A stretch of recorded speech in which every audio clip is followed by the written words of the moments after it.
shadow, mysterious character who aids the forces of law and order, is in reality Lamont Cranston, wealthy young man about town. The shadow uses his hypnotic power to cloud men's minds so that they cannot see him. Cranston's friend and companion, the lovely Margo Lane, is the only person who knows to whom the unseen voice of the shadow belongs. Today's story, The Return of Carnation Charlie.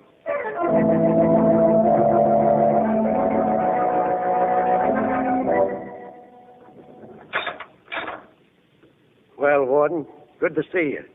But to what do I owe the honor of this visit? Time to go, Charlie. Ready for the chair? Sure, I'm ready. I brought the chaplain. I thought you might change your mind about repenting. No, I haven't. But did you bring the carnation? Yes, Charlie. Here it is. Good. Maybe it's not too late for it to work. I'll just fasten it to this here snappy prison outfit. I don't think it'll bring you good luck this time, Charlie. You don't, huh? Well, now, that carnation of mine has never failed, Warden. All my life I wore a carnation every day, and I always had good luck. But the day I come to trial for the murder of that rat Colucci, your Commissioner Weston says I ain't to wear it. It's against the court etiquette. And what happens? The jury says first-degree murder. Superstition, Charlie. That carnation isn't going to save you from the chair. Maybe and maybe not, Warden. Maybe you think I'm nuts. Well, all I know is I've beaten every rap when I had my carnation. But the first time I don't have it, they slap a death sentence on me. But remember, I said I'm coming back, and I will. I got my carnation. Nothing can stop me now. Calm down, son. First of all, I'm going to get that florist. The stupid boob made it easy for Weston by never sending me my carnation once during that trial. Yeah, I'm coming back, and that florist is the first guy I'm going to get. Once you're dead, Charlie, you won't... I ain't through, Warden. Then I'm going to get Moley. Bo Moley. There's a guy supposed to be my best friend, my right-hand man, and what does he do? He rats on me. He waits till I'm in a jam, then he moves in and takes over my gang. No, I mustn't forget him. Haven't you any other thoughts than revenge, Charlie? Not a one, Warden. I'm coming back, and I'm going to get that guy Weston. He put the screws on me, that Commissioner Weston, and he twisted them. You see, I don't like that from a cop. I don't have to... You deserved what you got, Charlie. You know that. You're not dying for the murder of Colucci alone, but for the murder of many others. Yeah? They couldn't pin a thing on me, and you know it. You're a killer, Charlie, and you deserve to die. Okay, so I'm going to die, ain't I? But remember, I'm coming back. And I'm going to get first that florist, second that rat, Bo Moley, and last at Commissioner Weston. Just remember that. And now, let's go and give the newspaper boys a thrill, huh? All right, Dodge.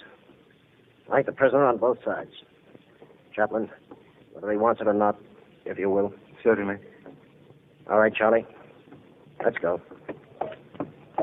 Wait and see, Warden. Pater Noster, quiet coming back.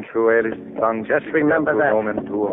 I'm coming back. Ad regnum tuum. I mean, ad regnum.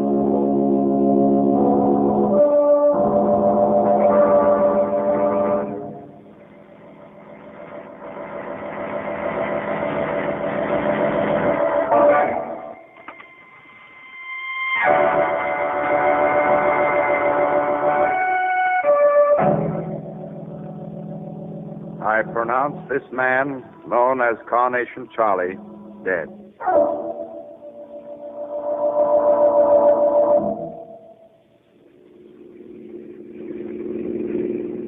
Oh, Lamont, how wonderful to think that we're actually going to see Gone with the Wind. You sound excited, Margo. Well, I am. After all, I read the book, and I'm so anxious to see what they've done to it. You'll find it to be in our very faithful adoption, Miss Lane. Oh, have you seen it, Shrevey? Yeah, hey, last night, hey. I kind of cabbed in and took my wife out. I made a big now social event out of it I made. I bought her flowers, hey. Flowers, hey? That reminds me, hey, Lamont. What about it, hey? What? Flowers for me, hey. Oh, I just love some orchids. Orchids, no less. Why don't you break down and get us some, Mr. Cranston, hey? Huh, hey? Bravo, Shrevey there. Lamont speaks a true gentleman. Look, Mr. Cranston, if she wants a course at orchids, get her one. Shrevey, You stay out of this. Hey, there's a place right there, and whether you like it or not, Mr. Cranston, I'm pulling up. Shrevey, this is playing right into the little lady's hands, but go ahead. Well, Margo, my dove, await us here, and we shall return from yon forest laden. All right, Shrevey, let's away. Hey, you know, Mr. Cranston, you're an all right guy, all right, but sometimes I don't think you speak so good. That's so, Shrevey. Well, I'll have to be more careful in the future. Shop seems to be empty. Hello? Anybody here? Gee, don't it smell elegant in here with all the posies and stuff? Smell the carnations. Yeah. Well, they're overpowering odor. Carnations. I never seen so many flowers, I never. Hey, look at that showcase back there, just full of them. Ain't they beautiful, hey? Well, they're more than beautiful, Shrevey. They're downright interesting. And let's have a look. Trumpet, Jiminy, look inside the showcase. It's a corpse. A dead corpse. And let's get that showcase open. Oh, gosh, Mr. Cranston, this is gruesome. That's what it is, gruesome. Gruesome is right. Must be the florist, Shrevey. The man who owns this place. Lying in state in his own showcase with flowers banked all around him. Gee, they're all carnations. Carnations? What is it, boss? What is it? Carnation, Shrevey. Of course, now I remember. This is the same florist who neglected to send flowers to Carnation Charlie during his trial. Charlie swore he'd come back and get revenge on this fellow. Oh, yeah, I remember now. Now, wait a minute. There's something in the corpse's hand. Looks like a card. A visiting card. Yes. And the name engraved on it is that of Carnation Charlie.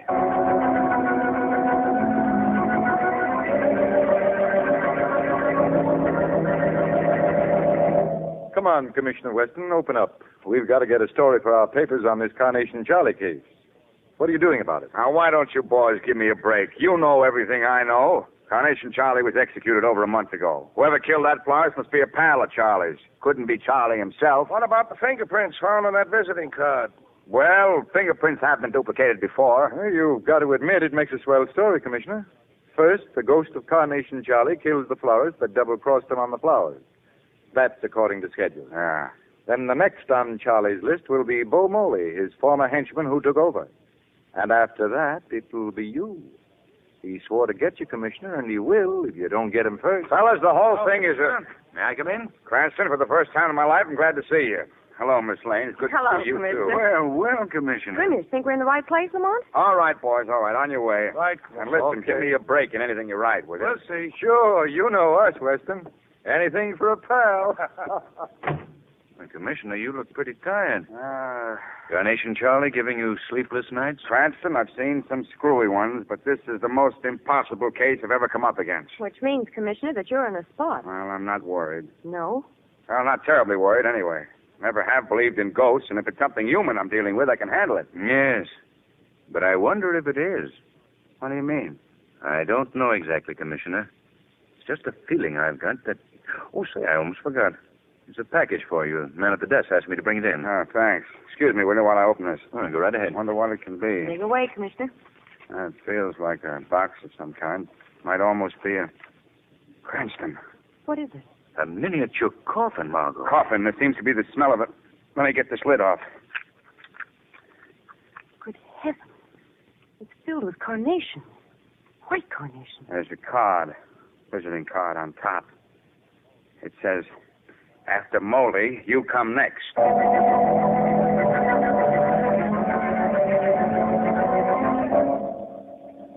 Yeah, and then Moley's got the jitters. Well, why shouldn't he?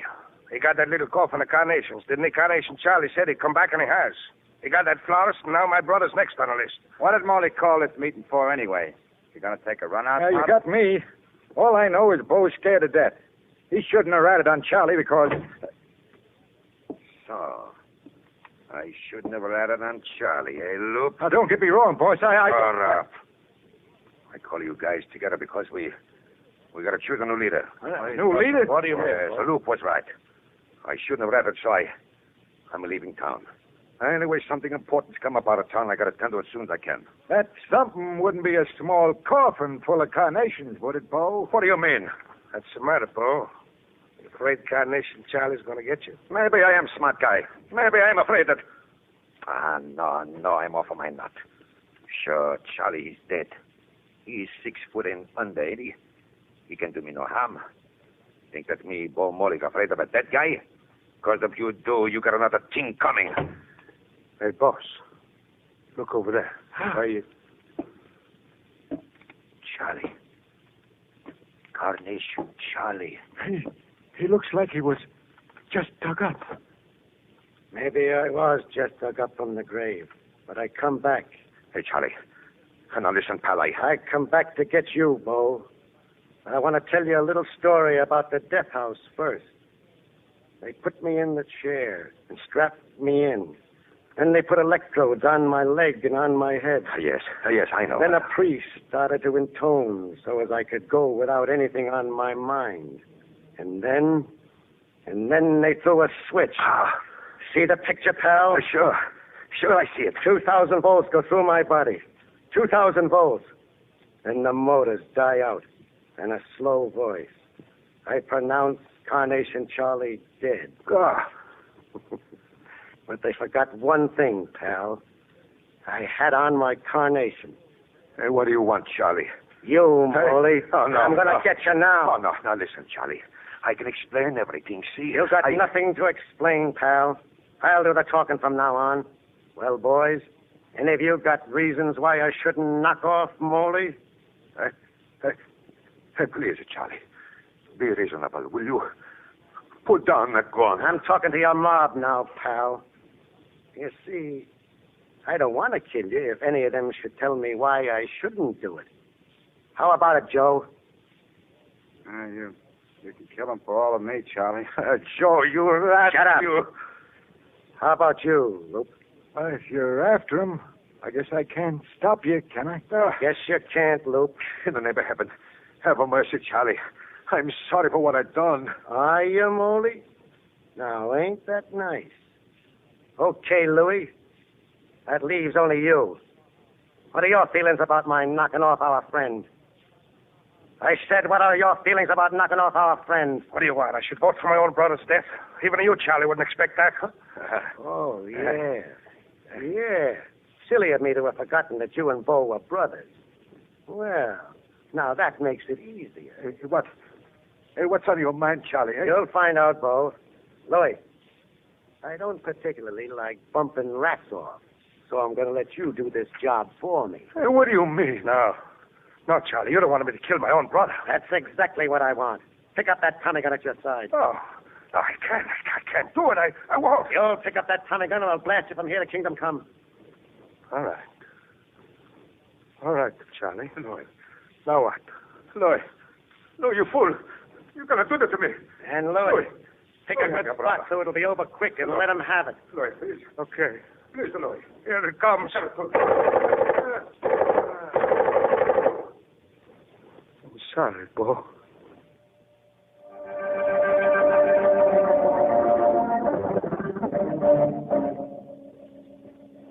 This, I think, Al, is the picture of the chap with his fingerprints and record. Yeah, that's the monkey. Well, thanks, Harold. Sorry to disturb you at this hour of the night. Well, nothing at all. I must say, though, when you officers work on a case, you work night and morning. Seems that way. Well, so long, Harold. Go back and get your beauty nap. Beauty nap? Oh, I see what you mean. No, well, I've got about 300 pictures to file away yet. The commissioner had quite a lineup today, you know. Oh, I sure did. Well, so long again, Harold. Good. So long, Hal. What a job. I'd give anything to be tucked in my bed right now, but man's work is never done. 3 o'clock. Well, I better start filing those pictures. Huh? Just a minute, Harold. Who said that? Don't be alarmed, Harold. This is the shadow. The shadow? Oh, I think I'm going to faint. Not now, Harold. I need you. There's nothing to be afraid of. I've nearly cast a hypnotic spell over your mind which prevents you from seeing. I see. I mean, I don't see. What do you want? I want a picture out of your files. A picture of a small-time gangster named Slim Bannister. Slim Bannister? Yes. Get it for me at once, if you please. Yes, of course. Let's see. Slim Bannister. No, Slim Bannister. Gosh, I'm trembling all over. B-A-N. Sam Bannister, Saul Bannister, Sarah Slim Bannister. Oh, good. Here it is. So this is Slim Bannister.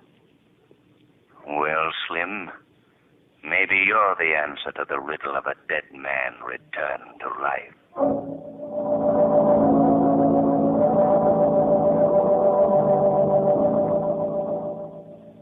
You all going out again tonight, Miss Bannister? Sure, Virginia. Why shouldn't I?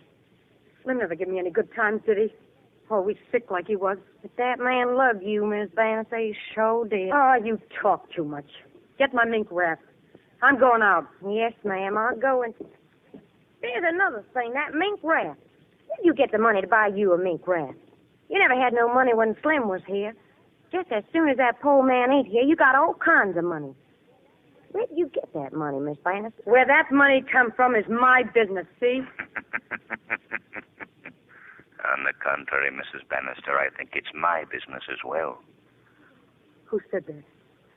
Who's in this room? It's the shadow, Mrs. Bannister. Lousy, this is the end. I'm leaving. The shadow, huh? So it's true. You can be right next to a person, and yet they can't see you. A matter of hypnotic control, Mrs. Bannister. And now I'd like you to tell me where you got that money. What? I don't know what you're talking about. I know that your husband, Slim Bannister, disappeared several months ago and was never heard of again. I know that shortly after that, you came into a large sum of money. I also know that a few weeks before he disappeared, Slim paid a visit to a well-known heart specialist. What was wrong with his heart, Mrs. Bannister? He was a doom man. The doctor gave him a month to live. I see. Then he disappeared, and someone sent you a large sum of money. How much money, Mrs. Bannister? That's none of your... How much? $50,000.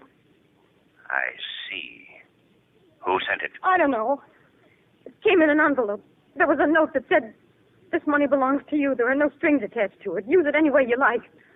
But it wasn't signed by anyone. You gotta believe me. Thank you, Mrs. Bannister. I'm indebted to you.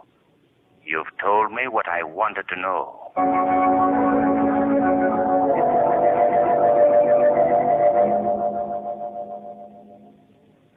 All right. There must be a clue or a bit of evidence somewhere, Reynolds. I'll look into it and call me back in about 10 minutes. Yeah, I'll be waiting for your call. Goodbye. That phone may ring in 10 minutes, Commissioner. What? But you won't answer it. You'll be dead. Who is... Don't turn around. It's me, Carnation Charlie, Weston, and I'm standing right behind you. And incidentally, that piece of cold steel you feel pressing against the back of your head is a gun. You're not Carnation Charlie. You can't be. You're dead. You were executed. I'm Carnation Charlie, all right. Turn around and take a look. Yes, you're Carnation Charlie or his ghost. No, not his ghost, Commissioner. I'm very much alive. You see, I never was executed. You must have been. The records prove that The you records were. prove that a man who looked like me, a man who answered to my name, went to the chair in my place. That's impossible. Is it? It happened before. His name was Slim Bannister. He was my double. Poor fool served many a sentence for me in the big house. Why not? He was well paid for it. You can't tell me he was willing to die for you. No, he was dying anyway. The doc gave him a month to live. Funny, Commissioner. He was kind of in love with that wife of his. And since they didn't have any money, he jumped at the chance to leave her $50,000. And she... I'm talking too much. Let's get along with this. Impossible. How could you have changed places with Slim Bannister? I'm here, ain't I? Money can do a lot of things, Weston. But there's one thing that money can't do. It can't buy back your life for you. I'm going to kill you, Weston. And I'm going to do it right now. Wait a minute, Charlie. I'm waiting for nothing. I said I'd get you. Now I'm going to do it. All right, Charlie. Go ahead. Get it over with. Don't answer that. Okay, Weston. Give my regards to the other rats I've already taken care of. Who knocked that gun out of my hand? I did, Charlie. The shadow. The shadow. Why, You'll do nothing. I've got your gun, Charlie, and the game is up. Yeah? A shadow or no shadow, I'm... Ow! Oh. You'll do what, Charlie? Okay. I'm smart enough to know when I'm licked. Sensible of you. Oh, by the way, Commissioner, I think you can answer that phone now. Yeah. Hello. Weston speaking. Oh, hello, Reynolds. Never mind, he's right here. Yeah, that's right, Carnation Charlie's here in my office. Well, he came in and tried to hold me up, and I... You needn't mention me, Commissioner. Tell him you did it all yourself. Well, that is, Go ahead. You can use the publicity. Well, thanks, Shadow. You're all right. Hello, Reynolds. Sorry, I just had to smack Charlie down again. How did I do it? Well, it was the greatest fight you ever saw. Came for me with a gun, but as he fired, I ducked and let him have it straight from the floor. But he comes again. This time I gave him everything I had.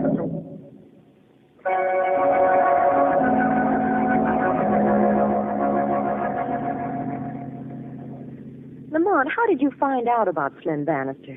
Well, Margo, I knew that if Carnation Charlie really was at large, that he must have gotten one of his own kind to substitute for him. And that substitute had to be someone who had lost his interest in living. And you looked for that kind of person and turned up with Bannister. Exactly. Step on it, will you, Shrevey? Yes, sure, boss. Full speed ahead.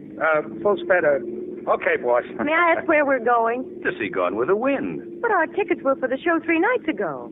Well, we'll have missed the first 3 nights, Margo, but that's still only the beginning of the picture. Step on it, Shrevey.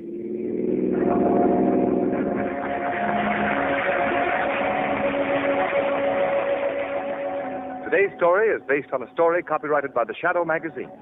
The characters, names, places, and plot are fictitious. Any similarity to persons living or dead is purely coincidental. The Shadow magazine is on sale at your local newsstand.